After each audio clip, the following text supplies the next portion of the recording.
Our next stop on our West Coast road trip was Redwood National and State Parks. This park can seem almost as overwhelming as the massive trees because it is huge.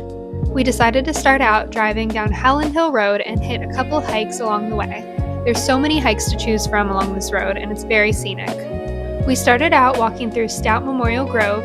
I think this is a great introduction to the Redwoods. You see some massive trees here and it's a nice, easy walk. A couple tips for driving through Howland Hill Road. Just be prepared for a long, narrow, windy road. It is also a one-lane deal, so you have to pull over for cars coming the opposite direction. There's also going to be cars parked along the most popular trailheads, so feel free to use the side of the road as parking as well. Our next stop along the road was the Grove of Titans Trail. This is about a 2-mile out and back hike, and I think it's another solid choice if you're trying to decide what hikes to take along Howland Hill Road. You see more massive trees and you get to go a little bit deeper into the forest. I would suggest wearing layers, also bringing a raincoat, water, and hand sanitizer for the bathrooms. There are bathrooms along Howland Hill Road, but they aren't the most pleasant. Think national park toilets.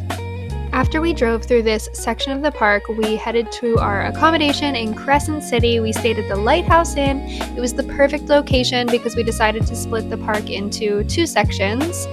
And then in the evening, we went on the most beautiful sunset hike at Enderts Beach.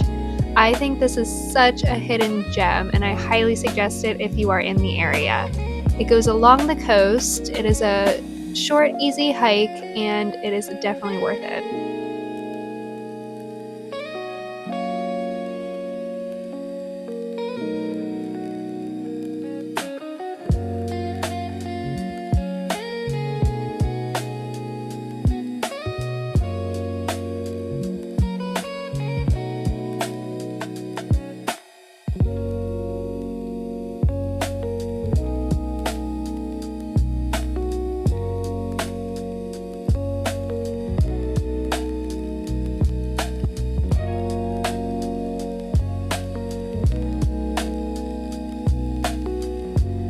Day 2, we decided to conquer the James Irvine Trail.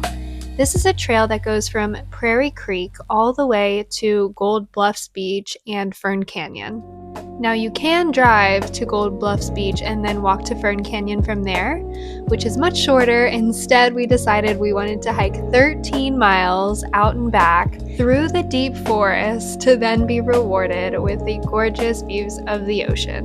This is a very strenuous hike, so you definitely have to be prepared. We even stopped and started it and turned around twice before we decided to commit to it. We met up with a couple who were so nice and encouraged us to keep going and allowed us to walk with them some of the way. We made it to Fern Canyon, where we learned why everyone recommends bringing waterproof shoes, because you are basically walking through a stream. It was like a mini obstacle course trying to get through, but it's so unique and I highly recommend it. I feel like it's just a very different thing to see amongst all the redwood trees. So we finally made it to Bluffs Beach, where we took a rest, we had a snack, we even saw an elk out in the distance, which was cool. But yeah, this was what we finished at, and we are getting ready to walk all the way back to Prairie Creek. We made it! We made it, yes. It's about 6 miles. I think we have 6 more miles to go back. Yes.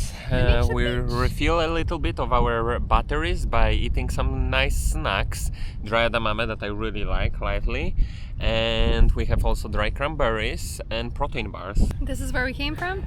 No point to it? A little uphill. It's not horrible, but it's quite long. Yeah, we are ready to go. So once we got back on the road, our last stop in the Redwoods was Shrine Drive-Thru Tree. This is actually a whole park, and it was a perfect rest stop on our road trip and a very unique experience getting to drive through a redwood. It was very tight, so massive cars will not make it through. We weren't sure if we would make it through in our medium-sized SUV, but they assured us we would. And after some very careful maneuvering, we finally made it through. And this was the perfect end to our Redwoods experience. Thanks for watching and stay tuned for the rest of our trip.